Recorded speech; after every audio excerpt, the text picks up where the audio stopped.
Welcome to an all-new season of the Bruins Recap Show, and it's an all-new format, and we're excited to explain why. Basically, I don't do YouTube for a living. Sorry, not sorry. I'm not Steve Dangle.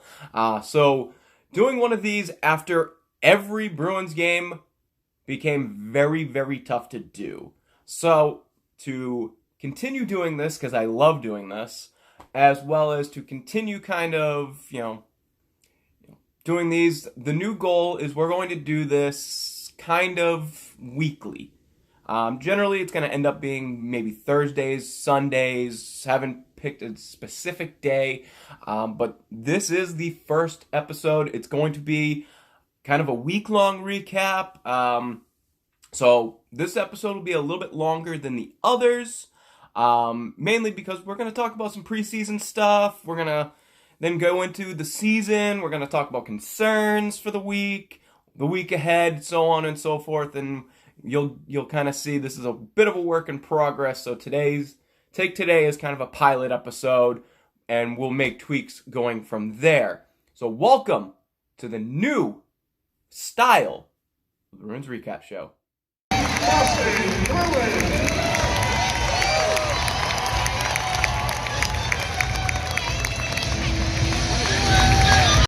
So let's start with the preseason. And for Boston, relatively, good preseason. I mean, they had two big things that they needed to do, and they got them kind of done. Mainly, it was the signing of both Charlie McAvoy and the signing of Brandon Carlo, Boston's two young, talented, right-handed defensemen.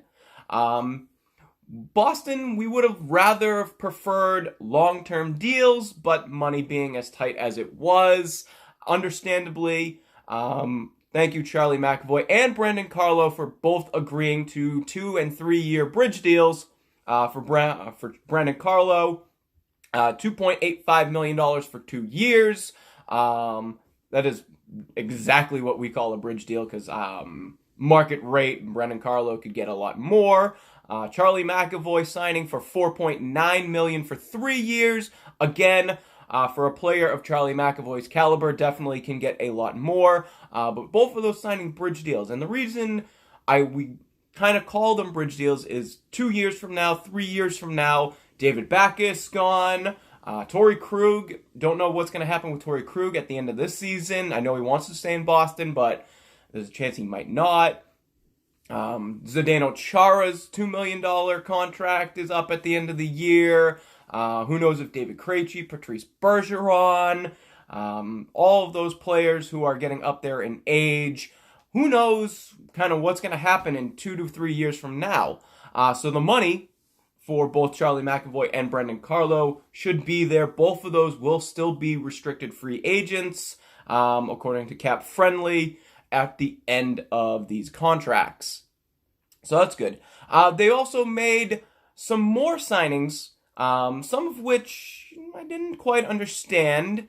Like $2.8 million for 2 years for Danton Heinen, I thought was a little high, considering I haven't seen what I would like from Danton Heinen just yet. But I guess that's market rate. Sure. They signed former Toronto center, left winger, multiple position Par Lindholm for a 2-year contract. That's worth $850,000 per year. So that's a very good contract, and relatively talented multi-position player. Good for the bottom six. Connor Clifton got extended for 3 more years, $1 million per year for the next 3 years, not including this season where he's only a $750,000 cap hit. And signing from Dallas, they signed Brett Ritchie, a 26-year-old who goes 6'3", 212 pounds. He is a big boy. Only $1 million per year. Interesting. I thought there was people they could have called up from Providence, but I get why the signing happened, especially in the kind of last round of the playoffs. You got pushed around by a very, very large St. Louis team. So having a guy 6'3", 212 pounds in your lineup, in your bottom six, makes perfect sense to me at the end of the day. Bruins still have, according to Cap Friendly, $2 $2.17 million in cap space to play with as we go forward into the season. So what they do with that, maybe they, get some additional line depth on the second line. God, they need it. We'll get to that a little bit later. But yeah. So let's go into the regular season, as there wasn't much to talk about regarding the preseason, with the exception of a couple of people being on IR, including Kevin Miller, who seems to be always on injured reserve, as well as John Moore, who was, for me, last year a big signing and somebody who I thought was going to be very, very promising for this team. He is on long-term IR to begin the year, and that might mean he is done with a shoulder injury. So in the beginning of the season, bit of a slow start for the Boston Bruins. Not necessarily in the first game against Dallas, as they scored immediately. But the people who scored is not exactly what we thought it was going to be. We thought we would see goals, from Brad Marchand, Torrey Krug, David Pastrnak in the beginning of the year. No, the first goal of the year, oddly enough, scored by Brett Ritchie. Who saw that coming? I sure as hell did not. The top line, the Perfection line, the Bergeron line, they didn't score until the second game, which was Brad Marchand. And that was the only goal of the game against Arizona. Again, against Arizona. Interesting. But the offense has picked up significantly in the third, fourth, fifth, and sixth game of the season, especially from that top line, including last game against the Anaheim Ducks, where it was all David Pastrnak. 4 goals from him. We'll get to that in a little bit later. Power play has followed that trend as well. The second unit being a lot better in the early games, and then in the later games, the Perfection unit of DeBrusk, Bergeron, Marchand, Pastrnak, and Torrey Krug getting a lot better. They were 22% on the power play after the Vegas game. They have now upped it to the 4th best in the league at 31.2% power play effectiveness, which is pretty damn good, in my opinion. However, so why did the offense have a little bit of kind of non-clicking for a bit? It's pretty simple. The top unit didn't play all that much in the preseason with each other, and in fact, they really didn't practice all that much with each other. Bergeron, of course, coming off a groin injury. Marchand not playing as much in the preseason, and so on and so forth. So a lot of that probably factored into that. So what has helped the Boston Bruins, as they've won 5 of 6, with their only loss being a 4th game of a very long road trip to begin the year against the Colorado Avalanche? Good defense and spectacular goaltending. Yaroslav Halak and Tuukka Rask both having shutouts in the early part of the year, on a pretty much a consistent 50-50 timeshare, which I hope the Boston Bruins maintain for the entire part of the season. It's going to be good for Yarrow, good for Tuukka to get the competition, as well as, significantly, the rest. The rest is a big part of the Tuukka Rask's success in the playoffs last year, in my opinion, of course. So my first major concern is Zdeno Chara and his time on ice. The 42-year-old left-handed defenseman, starting unit, top unit defenseman. Against Anaheim, 26 minutes played. Against New Jersey, 22 minutes. Against Colorado, 20 minutes. Against Vegas, 25, almost 26 minutes on ice. Against Arizona, a much better 19.59. And against Dallas, 19.24. Average time on ice for the season for Zdeno Chara, 22-16. Is that too high for a 42-year-old defenseman who he's going to be used a lot in the penalty kill? He's going to be used a lot in the playoffs. We know this. Is this too high to begin the year? Should we be concerned? Should we try to lower the minutes for Zdeno Chara? My answer, obviously, yes. Zdeno Chara should have significantly less minutes.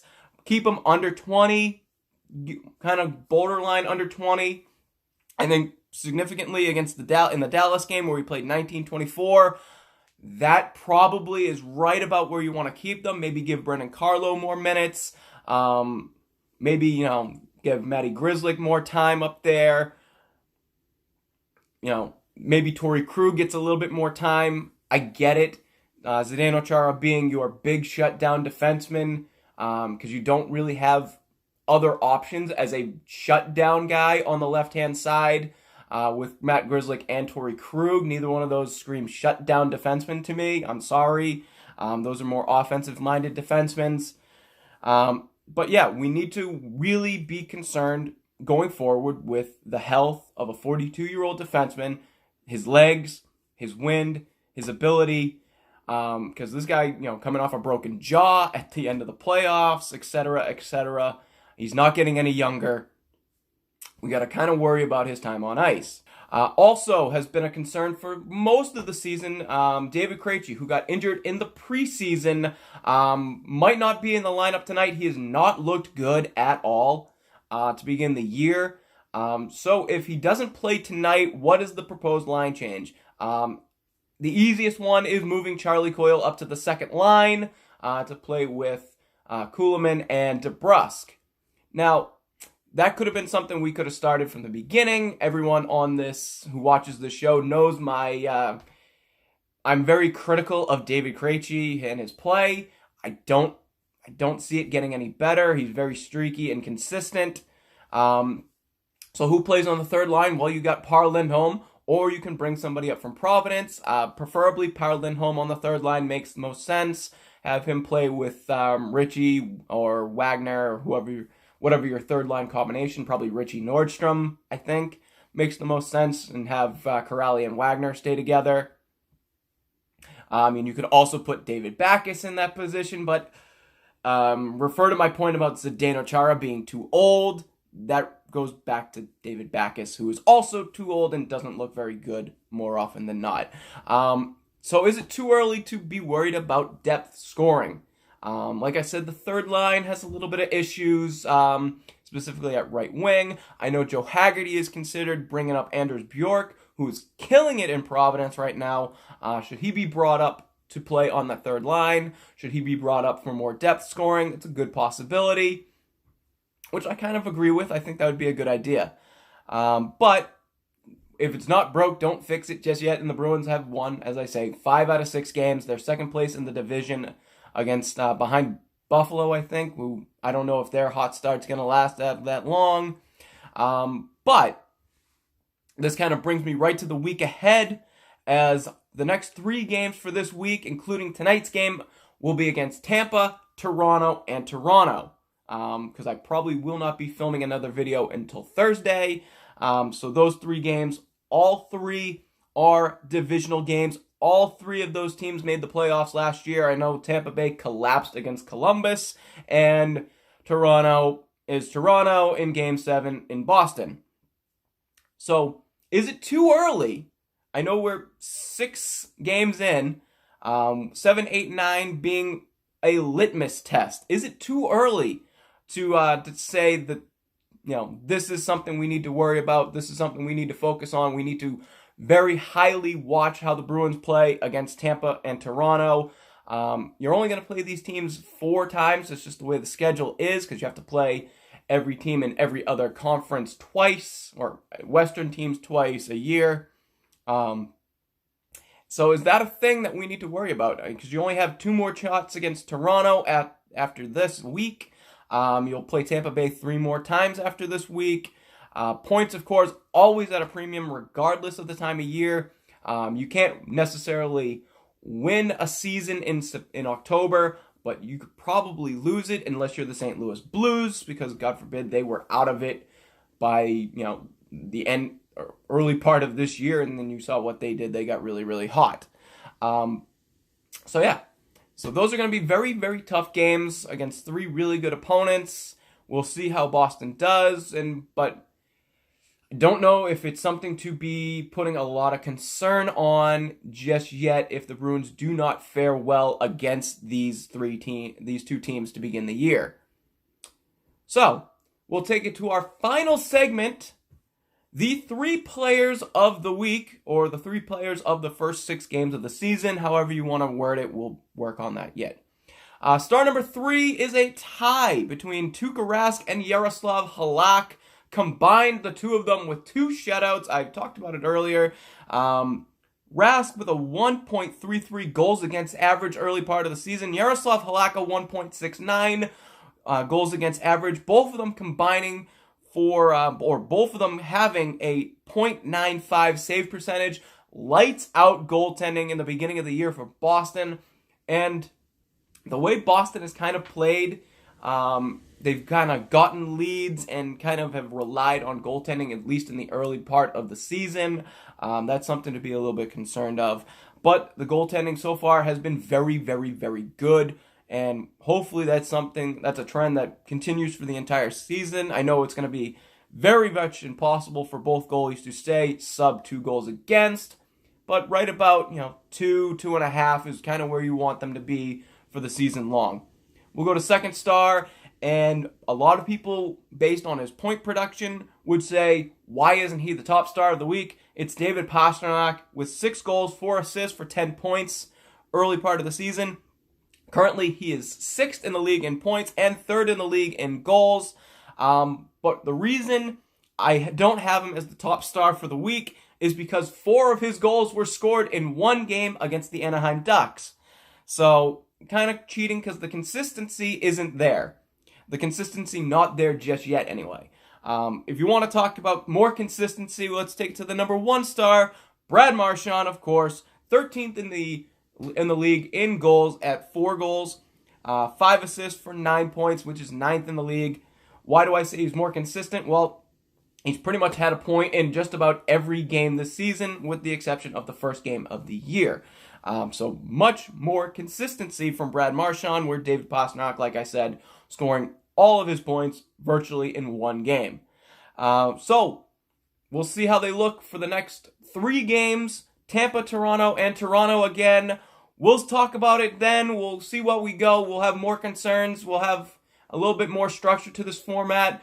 Probably these are all going to be roughly, probably keep it about the 15-minute mark as best as I can. But that's the Bruins Week in Review. Bruins Recap Show. We'll see you next time.